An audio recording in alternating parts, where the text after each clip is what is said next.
Katika kipindi cha miaka mingi ya uongozi wetu, mimi kushirikiana na kamati ya utendaji tumetengeneza kikosi imara kabisa, na niwaambie huenda ikawa ni historia.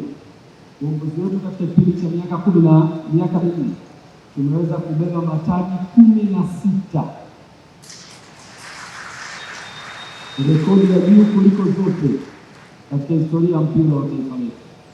Tumeweza kubeba ligi kuu mara 4, kombe la shirikisho, tumeweza kubeba ngao ya jamii, tumeweza kubeba Mapinduzi Cup, tumeweza kubeba Muungano Cup, na kuna watu katika mataifa yao walijichanganya wakatualika tukapita nayo makundi yao.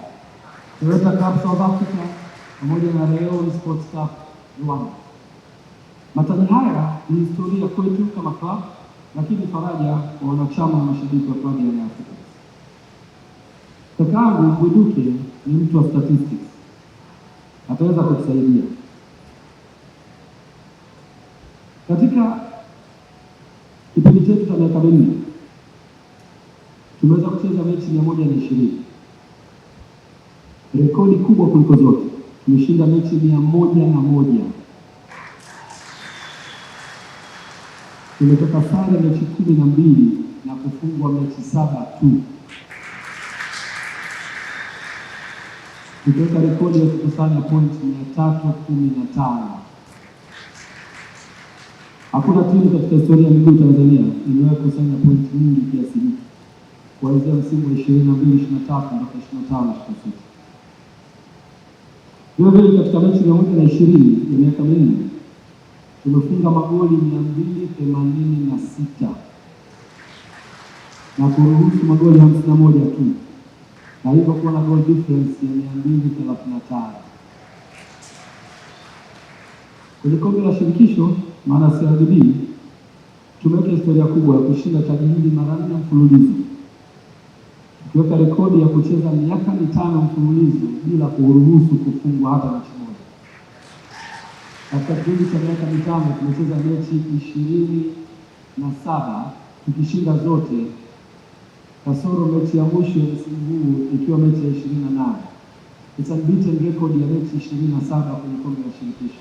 Haijawahi kutokea katika taifa hili na mataifa mengi barani Afrika.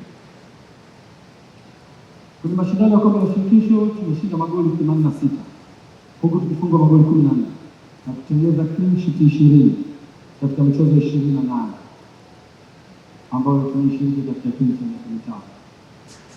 Pia Young Africans tumeweza kushinda ngao ya jamii mara 4 kwa kufunga wapinzani wetu wa karibu kabla ya Simba na Azam katika vipindi tofauti. Aidha, tumeweza kushiriki kwenye mashindano ya nje kama nilivyosema awali, Toyota Cup South Africa, lakini Rayon Sports Day Rwanda, na kushinda magoli 4-0 dhidi ya Kaizer Chiefs na 3-1 dhidi ya Rayon Sports. Katika michuano ya CAF Champions League, baada ya mara ya mwisho kuingia kwenye hatua ya makundi mwaka 1998, 2023 ilikuwa mara yetu ya kwanza kuingia hatua ya makundi. Tulienda kuvunja uteja wa miaka 25 ya kuto kuingia hatua ya makundi. Uongozi huu ambao umekaa mbele yenu uliweza kuingiza makundi mwaka 2023 kwa mara ya kwanza, na kuanzia hapo ikawa historia.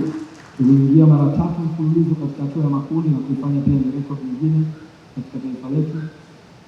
Lakini tukumbuke pia tuliweza kwenda kwenye mashindano ya CAF Confederation mpaka mchezo wa fainali na kuweza kupoteza mchezo ule kwa kanuni ya goli la ugenini, ikiwa tumefungwa 2-1 nyumbani na kushinda 1-1 bila katika ardhi ya Algeria, na kufanya matokeo jumla kwa 2-2 na kupoteza ubingwa ule kwa tofauti kwa sheria ya goli la ugenini.